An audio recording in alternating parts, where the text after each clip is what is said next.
नमस्कार स्टूडेंट्स, आप सभी का स्वागत है हमारे इस यूट्यूब चैनल में। आज हम जानेंगे जैन धर्म के बारे में। संस्थापक है ऋषभदेव, जो इसका नाम अभिनाथ भी है।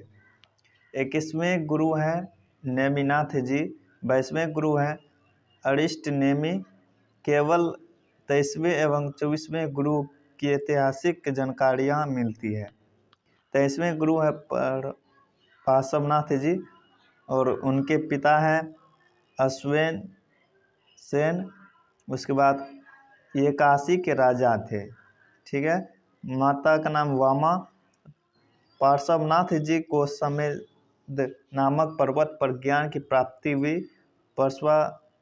पार्श्वनाथ जी के 4 वस्त्र दिए: सत्य, अहिंसा, असत्य और अपरिग्रह। 24वें गुरु हैं भगवान महावीर स्वामी। बचपन का नाम वर्धमान है। जन्म इसका 540 BC में हुआ, जो 599 BC के अंतर्गत आता है। जन्म स्थान है कुंड ग्राम, जहाँ बिहार में ही पड़ता है। पिता का नाम है सिद्धार्थ, माता का नाम है त्रिशला। और यह जो है यह लक्षी शासक चेट्टक की बहन थी। पत्नी का नाम यशोदा है। पुत्री का नाम प्रियदर्शना है, इसको हम अनुजज्जा भी बोल सकते हैं। वंश का नाम है ज्ञात्रिक। उसके बाद भाई का नाम है नंदीवर्धन। महावीर स्वामी ने इसकी अनुमति को गृहत्याग किया। आगे है भद्रभाव के कल्पसूत्र के अनुसार भगवान महावीर ने गृहत्याग के 13 महीने बाद वस्त्र त्याग दिए। भगवान महावीर ने 30 वर्ष की अवस्था में गृहत्याग किया। 42 वर्ष की अवस्था में जुम्बिका ग्राम में ऋजुपालिका नदी के तट पर सालवृक्ष के नीचे महावीर को ज्ञान की प्राप्ति हुई। भगवान महावीर ने सर्वप्रथम 11 ब्राह्मणों को उपदेश दिया, जिन्हें गंधर्व कहा जाता है। भगवान महावीर की मृत्यु के समय केवल एक गंधर्व सुमर्धन जीवित था। भगवान महावीर का प्रथम शिष्य जमाली था, जिसको हम जमाली कौन था? दामाद।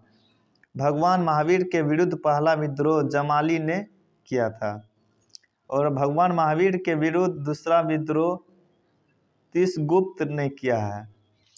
72 वर्ष की अवस्था में पावापुरी, कहाँ पे? बिहार में महावीर स्वामी की मृत्यु हो गई।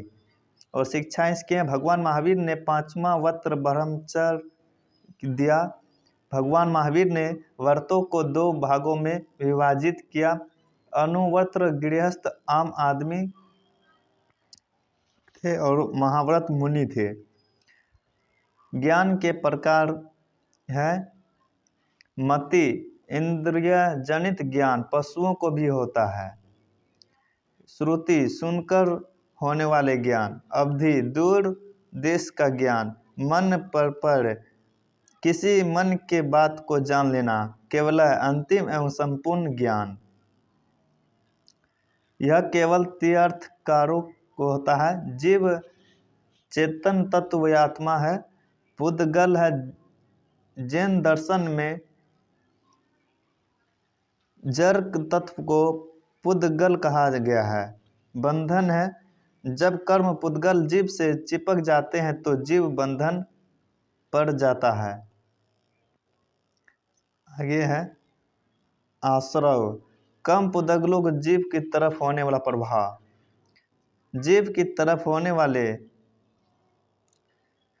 कर्म पुद्गलों के प्रभाव रुक जाना। जीव से चिपके हुए कर्म पुद्गलों का पृथक होना या झरना मुक्ति मोक्ष में है। जब अंतिम कर्म को पुद्गल जीव से झड़ जाता है या पृथक हो जाता है, उसे मोक्ष कहते हैं। जीव सिद्धशिला पर विश्राम करता है।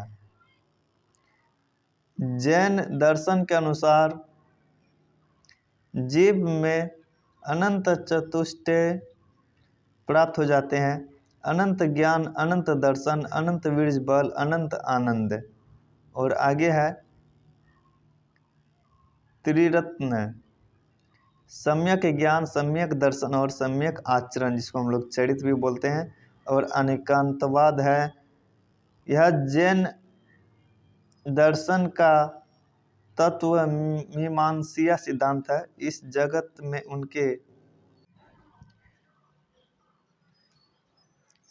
में अनेक वस्तुएं हैं एवं प्रत्येक वस्तु में अनेक हैं। इनमें से कुछ गुण नित्य होते हैं एवं कुछ गुण परिवर्तित होते हैं। और सत्यादवाद में है, यह जैन दर्शन का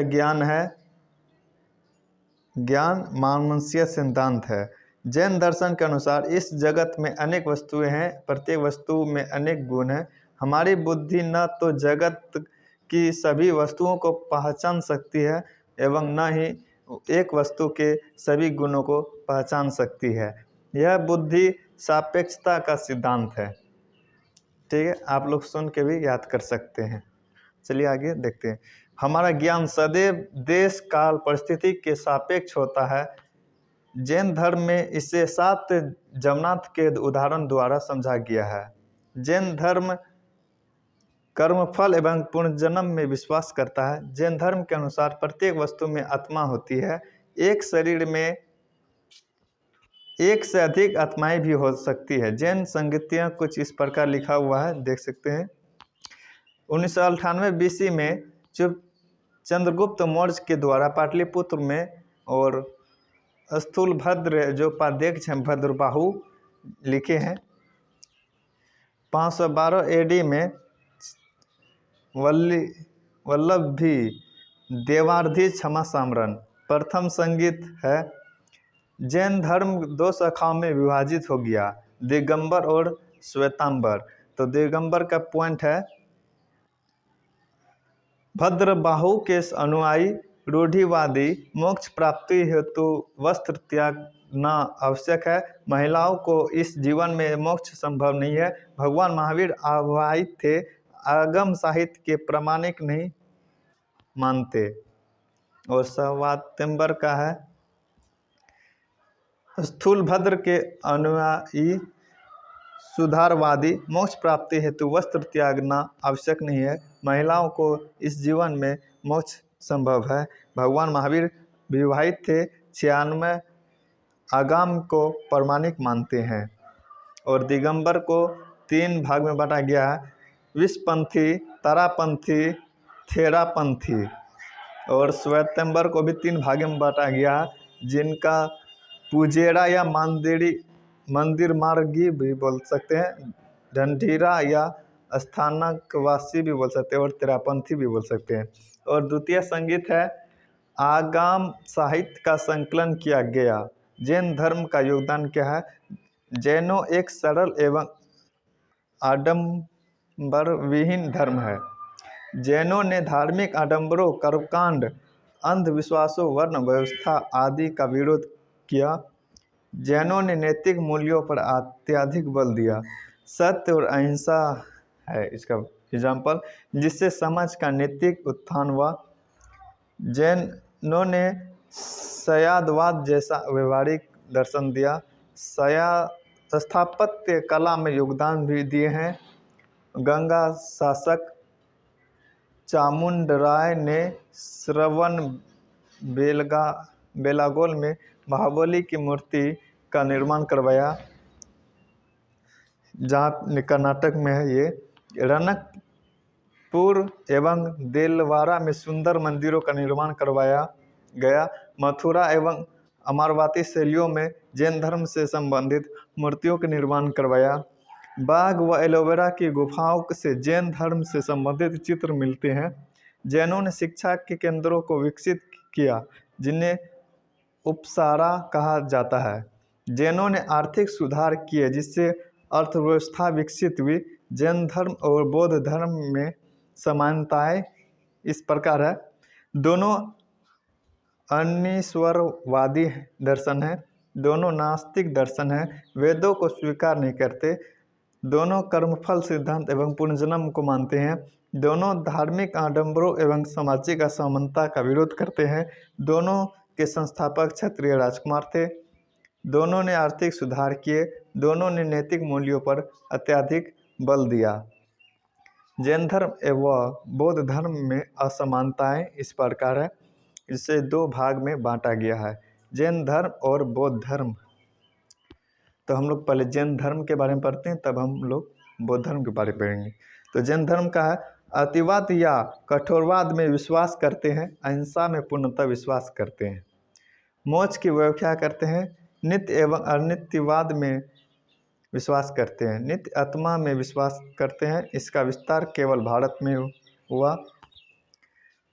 और बौद्ध धर्म का है, उदारवादी है, मांस खाने की अनुमति देते हैं, निर्वाण की व्याख्या नहीं करते। बौद्ध धो के अनुसार जगत परिवर्तनशील है, इसको हम क्षणिकवाद भी बोल सकते हैं। विज्ञानों के प्रभाव को ही आत्मा मानते हैं। विज्ञानों इसका विस्तार विश्व में हुआ है। और इसका पॉइंट है 301 AD में ईसाईयत स्वीकार करने वाला प्रथम देश आर्मेनिया है। अब हम लोग पढ़ेंगे भागवत धर्म के बारे में। इसकी स्थापना भगवान श्री कृष्ण ने की। इसे वैष्णव धर्म भी कहा जाता है। छांदोग्य उपनिषद में कृष्ण का पहला उल्लेख मिलता है। कृष्ण को वृनिश वंश का वेदकी का पुत्र व अंगिरस का शिष्य बताया। त्रय ब्राह्मण के अनुसार कृष्ण ही नारायण है। नारायण के अनुयायियों को पांच रात्रिक एवं धर्म को पंच रात्र कहा जाता है। मत्स्य पुराण में विष्णु को दशावतारों का उल्लेख मिलता है। 8वां अवतार बलराम है, 9वां अवतार बुद्ध है, 10वां अवतार कलिक होगा। विष्णु का पहला उल्लेख ऋग्वेद में मिलता है। विष्णु को चतुर्बाहु सांब, अनिरुद्ध, पद्मन और संकर्षण के साथ में पूजा जाता है। पंचतंत्र 5 रात प्रमुख 5 भाग में बांटा गया। कृष्ण, लक्ष्मी, अनिरुद्ध, पद्मन और संकर्षण। भागवत धर्म को दक्षिण भारत में आलवार कहा जाता है। अब हम लोग पढ़ेंगे शैव धर्म के बारे में। इसका प्रमुख भी शंगु एवं सातवाहन वंश के समय हुआ। रेनीगुंटा मद्रास से गुड़ी मल्लन लिंग प्राप्त होता है। यह विश्व शिव की प्राचीनतम मूर्ति है। शैव धर्म में कई संप्रदाय हैं।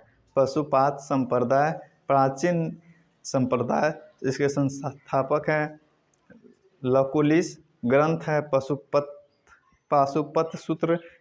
इसके अनुयायियों को पंचार्थिक कहा जाता है। कापालिक संप्रदाय, यह भैरव को पूजते हैं, यह अतिवादी हैं। और कालाकुख संप्रदाय, यह अतिवादी होते हैं। कश्मीरी शैव संस्थापक इसका वसुगुप्त, ये दार्शनिक व ज्ञान मार्गी होते हैं। लिंगायत, इसका विस्तार कर्नाटक में हुआ। संस्थापक हैं ऋषि अल्लभ एवं बसव। अब हम लोग पढ़ेंगे शाक्त धर्म के बारे में। यह देवी को शक्ति के रूप में पूजते हैं। शक्ति का प्रमुख मंदिर कामाख्या असम में है। कश्मीर में देवी के सौम्य रूप शारदा देवी को पूजा करते हैं, जिसको हम लोग देवी सरस्वती बोलते हैं। यह मंदिर विष्णु देवी के नाम से भी प्रसिद्ध है। विष्णु देवी जम्मू कश्मीर में है। आजीवक संप्रदाय संस्थापक है मखली पुत्र गोसाल। यह भगवान महावीर के समकालीन थे। महावीर के साथ तपस्या की थी। यह भाग्यवादी होते हैं। मौर्य शासक बिंदुसार आजीवक संप्रदाय का अनुयायी था।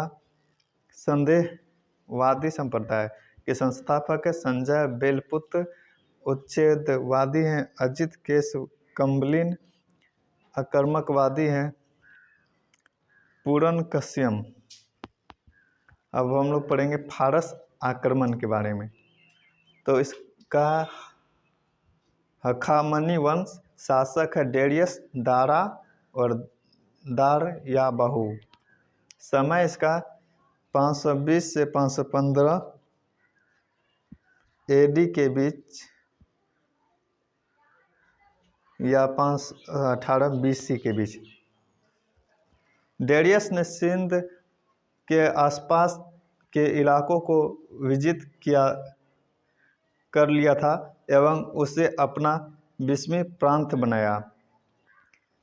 हेरोडोटस के अनुसार यहाँ से उसे 360 टैलेंट सोना राजस्व के रूप में प्राप्त होता था। हेरोडोटस इतिहास का जनक है। यह उसके कुल राजस्व का 1/3 भाग था। फारस आक्रमण की जानकारी उसके 3 अभिलेखों से मिलती है। नक्श ए रुतम, बेहिसतून, पर्सिपोलस या पेरिप्लस। डेरियस के पुत्र जरखचीज ने भारतीय धनुधरों को अपनी सेना में नियुक्त किया। अब हम लोग पढ़ेंगे ग्रीक यूनानी के बारे में। अलेक्जेंडर या सिकंदर हैं और इसके पिता का नाम है फिलिप और गुरु हैं अरस्तु। यह मकदूनिया मैसिडोनिया का शासक था। गंगाधर तक्षशिला के अनुसार अभी ने सिकंदर के समक्ष आक्रमण कर दिया। झेलम तथा हाइड्रेस्पिज का युद्ध 326 BC में हुआ और सिकंदर और पोरस के बीच। पोरस राज्य के झेलम एवं चिनाब नदी के मध्य स्थित था। पोरस पराजित हुआ। सिकंदर पोरस की बहादुरी से प्रभावित हुआ एवं उसे उसका राज वापस लौटा दिया। सिकंदर 19 महीने तक भारत में रुका। सिकंदर की सेना ने व्यास नदी को पार करने से मना कर दिया। सिकंदर मंडनिस नामक दार्शनिक से प्रभावित हुआ। वह कालानास नामक दार्शनिक को अपने साथ लेकर गया। उसने भारत में 3 शहर बसाए, निकया, बहुकाफेला या बुकाफेला, अलेक्जेंड्रिया। 3 इतिहासकार उसके सिकंदर साथ भारत आए। नियाकर्स नौसेना के प्रमुख थे और आनेसिक्ट्रेस, अरिस्टोबुलस या अरिस्टोबुलस। आगे है मौर्य वंश के बारे में अगली क्लास में करेंगे। अभी तक के लिए इतना ही। हमारे चैनल को प्लीज़ सब्सक्राइब और लाइक कर दे और आगे नेक्स्ट क्लास में चलेगा मौर्य वंश के बारे में। हमारा वीडियो आप लोग को कैसा लग रहा है? और ये खास करके बिहार पुलिस का भी तैयारी चल रहा है और अन्य कंपटीशन एग्ज़ाम का भी ये महत्वपूर्ण है। इसलिए आप लोग हमारे क्लास में बने रहे और हो सके तो कोशिश आप लोग भी करें सब्सक्राइब शेयर भी करने का।